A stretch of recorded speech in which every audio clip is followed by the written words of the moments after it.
When the brake track on an aluminium rim wears out, it forms a split and grabs on your brake pads, and in time, the tyre blows off. The brake track on a carbon fibre wheel gives little indication of nearing the end of its life. Usually, it will suddenly give way and the tyre will explode off the wheel.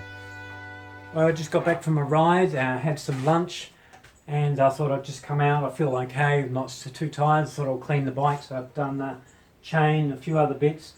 Anyhow, I took the wheels off, took the front wheel off and had a look at the brake tracks, as I usually do. And I noticed there's a really thin line on one of the brake tracks, on the front one, on this side. So I don't know if you can see it, because sometimes you've got to look really, really closely. And sure enough, there's a really thin line evenly all the way around, about as thin as you'd expect a line on a record player. You know, the lines on records, really thin, bit like that, all the way around, nice and evenly. So I suspect there's something in the brake pad, so we'll have a look. Here's the Allen key here. So we'll take the brake pad out and we'll have a look. It's a good sign that there's something in the brake pad that's harder than the carbon rim, and probably a stone, very small stone piece of metal, and it's carving into the carbon brake surface. So we'll have a look.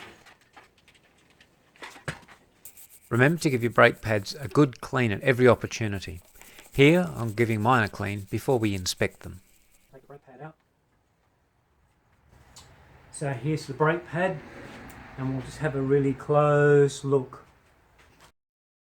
Looking closer at the pad, the dark grey to black colouring is a general glazing of light dirt, which is normal.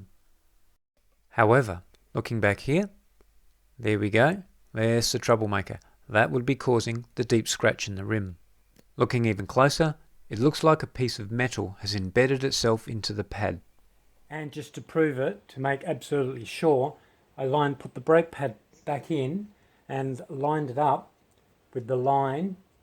So putting the brake pad back in the shoe holder, and that little whatever it is in there lined exactly up with that line, that scratch mark.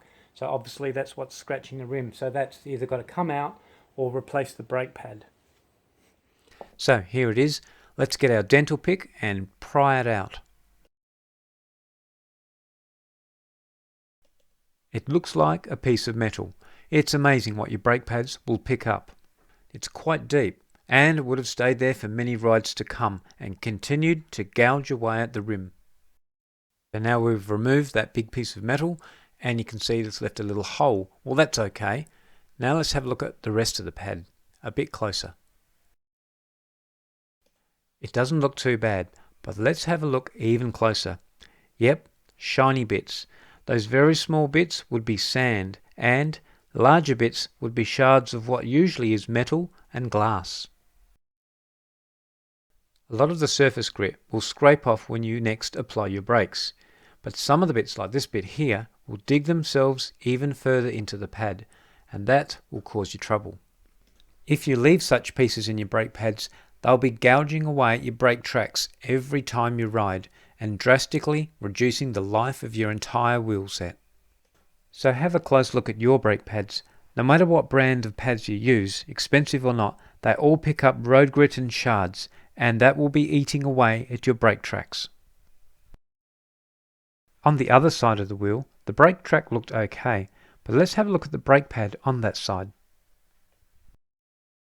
This brake pad looks generally a bit cleaner, but look carefully again, there's a shiny bit right there.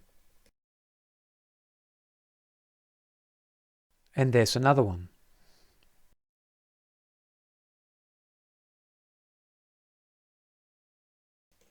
And further back here, oh, there's a whole lot there. Once you're satisfied you've picked out all the bits, it's a good idea to take a small layer off your pad and bring it back fresh. You can do this with a file. Use a flat file and just take off a small, even layer. Your brake pad should end up looking like this. No grit, glass, shards or sand, and the general glazing is gone too. So that's it. I've cleaned the wheel, the brake track, make sure it's nice and clean. That's all you can do as far as the wheel's concerned. Once it's damaged, scratched like that, starts getting problems with it, not much you can do. So it's all about prevention. You need to prevent damage on the wheel, on the carbon braking surface and on your carbon wheel. So you either pick out the little bits and hope that you get every little bit, or put new brake pads on. I'd rather be on the safe side because some of those small bits of metal and stone are so small you can hardly see them. Always put new brake pads on when you're not sure.